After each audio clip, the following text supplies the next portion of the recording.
for tæt på. Og så rydder stormen af.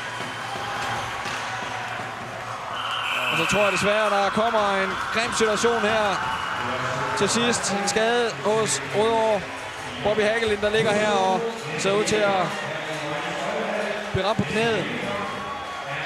For situationen her. Frank Gaucher kører ind. Han kører ind med knæet. Der er en lokkeklar knætakling, han går ind i her, og det er det ligner bare et 30 år, dem der lidt træder sig på. Mindst, hvis han er heldig, så er det bare 30 år.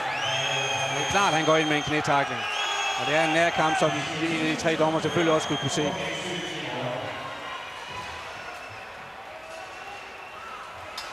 Det er selvfølgelig utur efter kampen, der sker, eller i sidste sekund. Ligger altså over bag ved en grim afslutning på kampen. Også unødvendig, for det var i absolut sidste sekund. Enjo Sakaloto, Rødovres træner, står også derovre og ryster lidt. Nu går han over til dommeren, kan vi se. Sikkert for at spørge, hvorfor der ikke blev dømt noget i den her situation. Gaucher går altså direkte på knæet af Bobby Hagelin. Fuldkommen unødvendigt.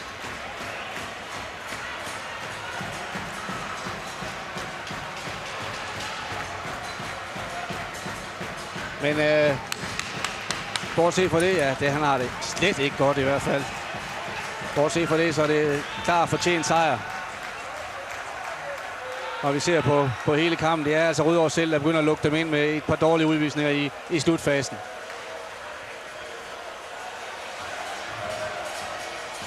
Lad os da bare håbe, det er Trælår, som du siger, for så ikke det er ikke noget mere, knæ, der er lederet. Ser der et eller andet sted værre ud end et Trælår.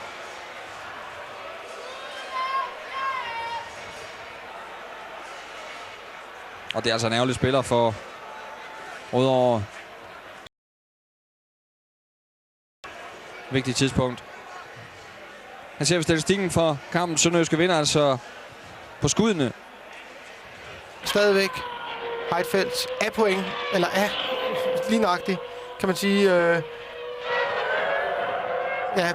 I den position, hvor det point ekstra ikke gavner Hamilton, men han skal altså op og have fat i Rosberg, hvis han skal have fat i noget.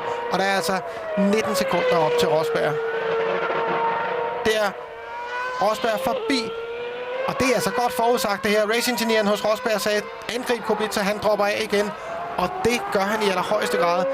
Rosberg har altså kørt